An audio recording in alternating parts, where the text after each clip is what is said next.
వ్రతశాల ఇది నా యేసు నివసించశాల.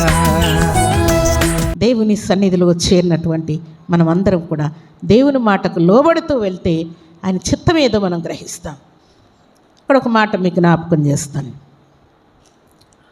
1996 సంవత్సరం మాకు మ్యారేజ్ అయింది. అయితే మేము కూలూరుకు వెళ్ళేటప్పుడు, పరిచర్య కోసం వెళ్ళేటప్పుడు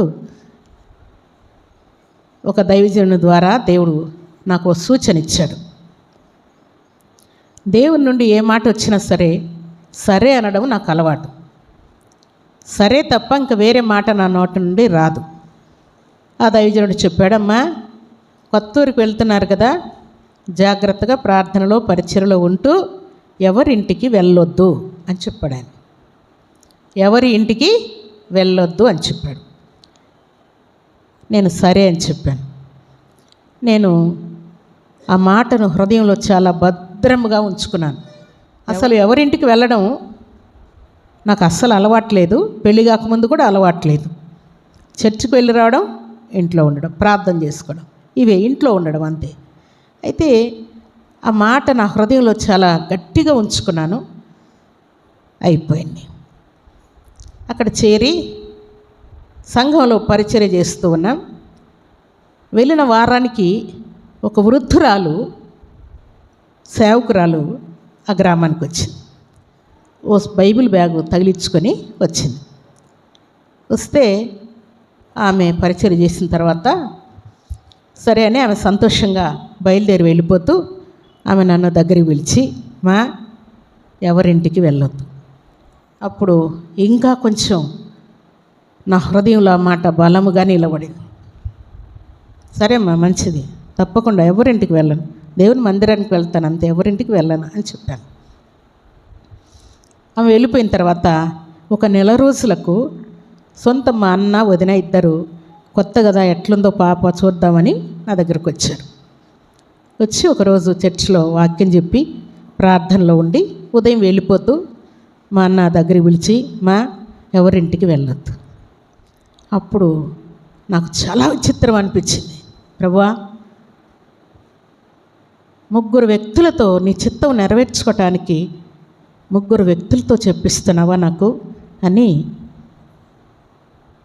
చాలా విషయాలు నాకు దేవుని విషయాలు ఏమీ తెలియదు. అయినా కూడా నేర్చుకోవాలన్న తపన, ప్రార్థనలో ఉండాలన్న మంట, సేవ చేయాలన్న హృదయ కోరిక విపరీతంగా ఉంది నా హృదయంలో. నా కోరిక ప్రకారమే దేవుడు నాకు సేవకునిచ్చి, సేవనిచ్చి, సంఘాన్ని ఇచ్చాడు. అప్పుడు నేను ఆ 3 విషయాలు హృదయంలో భద్రంగా పెట్టుకున్నాను. దేవుడు ఎందుకు పదే పదే ఈ విషయం నాకు చెప్పిస్తున్నాడని ప్రార్థన చేసుకుంటూ ఆ మాటను హృదయంలో భద్రంగా ఉంచుకున్నాను. ఒక 2 రోజులు, వారం అయింది అనుకుంటా. అయిన తర్వాత అయ్యా ఏటవతలకి సేవకని ఒక 5 మంది సేవకులతో పాటు అయ్యగారు కూడా సేవకు వెళ్ళిపోయాడు. నాకేం కొత్త, 1 నెల అయింది ఆ ఊరికి వెళ్ళి. ఎవరు పరిచయం లేదు, ఎవరు తెలియదు.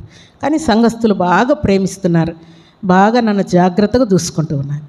అయితే అయ్యా 2 రోజులకు వస్తానని 5 రోజులైనా రాలేదు. అక్కడ సేవకు ఆయా ప్రాంతాలు తిరుగుతూ రాలేదు. ఇప్పట్లాగా ఫోన్లు అవేమి లేవు కదా, అప్పుడు ఏమి లేవు. అయినా కూడా నేనేం భయపడలేదు, బాధపడలేదు, ఏడవలేదు. నా డ్యూటీ ఏంటి? నేను ప్రార్థన చేయడం, వాక్యం చదువుకోవడం, ఇదే నాకు సరిపోయింది. వచ్చిన వ్యక్తులకు ప్రార్థన చేయడం, చర్చిలో ప్రార్థన జరపడం, ఇవి చేసుకుంటూ ఉన్నాను. అయ్యే వస్తాడు. ఇంకా 2 రోజులకు సంఘస్థురాలు ఒక ఆమె వచ్చింది. మా అయ్యి రాలేదమ్మంటే, అమ్మా రాలేదు. ఎక్కడికి వెళ్ళాడంటే ఏటవతలకి సేవకని 5 మంది సేవకులతో పాటు అవి కూడా వెళ్ళాడమ్మా అని చెప్పాను. అప్పుడు ఆమె ఏమంటా ఉందంటే, మా ఇక్కడ పరిస్థితులు బాగలేవు, నువ్వు ఒక్కదానివే ఇక్కడ పడుకోకూడదమ్మా, మా ఇల్లు పెద్ద ఇల్లు ఉంది, అక్కడికి రావాలి మీరు పడుకోవడానికి. ఎవరైనా సేవకులు వస్తే మా ఇంటికి వస్తారు పడుకోవడానికి, రండి, మీరు అక్కడే పడుకుందరు, అవి వచ్చిన తర్వాత మరలా మీరు ఇక్కడికి వద్దరు కానీ అని చెప్పింది. అంటే పర్వాలేదమ్మా, అవ్వోళ్ళు వస్తున్నారు, ముసలి వాళ్ళు 2-3 వచ్చి నా దగ్గర పడుకుంటున్నారు, ఏం పర్వాలేదు అని నేను చెప్తున్నాను. ఆమె వినడం లేదు అసలు నా మాట. మీరు కొత్త, ఈ ఊరికి ఏం తెలియదు, మీరు చిన్నపిల్లలు, మీరు రండి, మా ఇంట్లో పడుకుందరు కానీ అంటా ఉంది. నాకు అప్పటికే దేవుడు ఎన్నిసార్లు వార్నింగ్ ఇచ్చాడు చెప్పండి? 3 సార్లు అయిపోయింది కదా.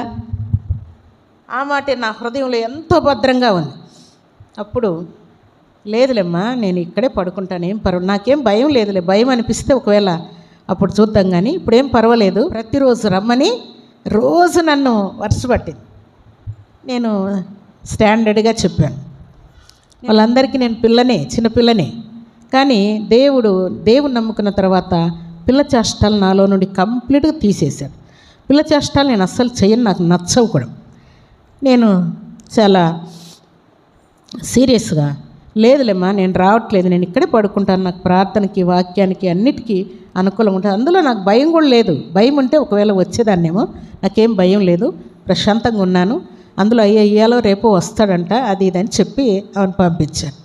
అప్పుడు నాకేమనిపించిందంటే, ఏదైనా మనకు ఒక శోధన అపవాది కల్పించడానికి, మన హృదయాన్ని భంగం చేయడానికి, దేవుడిచ్చినటువంటి ఆజ్ఞ, దేవుని యొక్క ఉపదేశాన్ని భంగం చేయడానికి ఇలాంటి వారు ఇంటివారే ఉండొచ్చు, భర్తే ఉండొచ్చు, భార్య ఉండొచ్చు, తల్లే ఉండొచ్చు, తండ్రే ఉండొచ్చు, ఇరుపరు వారే ఉండొచ్చు, ఫ్రెండ్సే ఉండొచ్చు.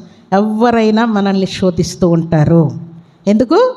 దేవుని మాట ఫెయిల్ అవ్వాలి, దేవుని మాట మన జీవితంలో జరగకుండా ఫెయిల్ అవ్వాలి అనేది సాతాన్ ప్లాన్. కానీ అది మనం జ్ఞానయుక్తంగా హృదయంలో భద్రం పెట్టుకొని ఆ మాట ప్రకారం దేవుడిచ్చిన మాట కట్టుబడి మనం ఉంటే దేవుడు మనల్ని స్థిరపరుస్తాడు. కొంతకాలం అయిన తర్వాత వాళ్ళకి అర్థమైపోయింది, ఈమెమో చిన్నపిల్ల అనుకున్నాం, కానీ ఈమె భక్తి, ప్రార్థన, విశ్వాసం గట్టిగానే ఉన్నాయి. దేవుడు చూసి అయ్యకు మంచి భక్తిపరాలనే ఇచ్చాడు అని అనుకొని ఇంకా నన్ను పిలవడం ఆపేశారు. ప్రార్థన అయితేనే ఇంటికి వెళ్ళి అయ్యా నేను ఇద్దరం వెళ్ళి ప్రార్థన చేసి వచ్చేవాళ్ళం తప్ప ఇంకే విషయానికి కూడా ఎవరింటికి వెళ్ళకుండా దేవుని మాటకు తల వంచి దేవుని పని మీదే నిలిచి ఉండేటట్టుగా దేవుడు ఆశీర్వదించాడు. అందుకే దేవుని మాటకు మనం తల వంచితే దేవుడు మనల్ని లేవనెత్తుతాడు. దేవుని మాటకు లోబడితే దేవుడు మనల్ని హెచ్చిస్తాడు, దేవుడు మనల్ని ఆశీర్వదిస్తాడు, దేవుడు మనల్ని అభివృద్ధి చేస్తాడు. ప్రియులారా, దేవుని మాటకు తల వంచిన కారణం చేత దేవుడు పరిశుద్ధమైనటువంటి బెతెస్దా స్వస్థత శాలను మాకు అప్పగించాడు. నేను మీకు చెప్పే మాట ఏంటంటే, దేవుడు ఏ పని మీద నిన్ను ఉంచుకున్నాడో దాంట్లో పర్ఫెక్ట్గా నిలిచున్నాడు. పని కలిగి ఉండండి.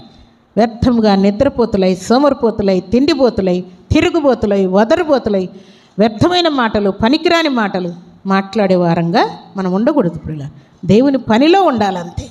తండ్రి పనిలో నిమగ్నమై దేవుని యొక్క రాజ్యానికి వారసులమై జీవించినట్లుగా దేవుడు అట్టి కృపను భాగ్యమును ఈ శుభదినాన సర్వశక్తివంతుడు అయినటువంటి దేవాతి దేవుడు సర్వసమృద్ధిగా మనందరికీ అనుగ్రహించి ఆశీర్వదించునుగాక. ఆమేన్.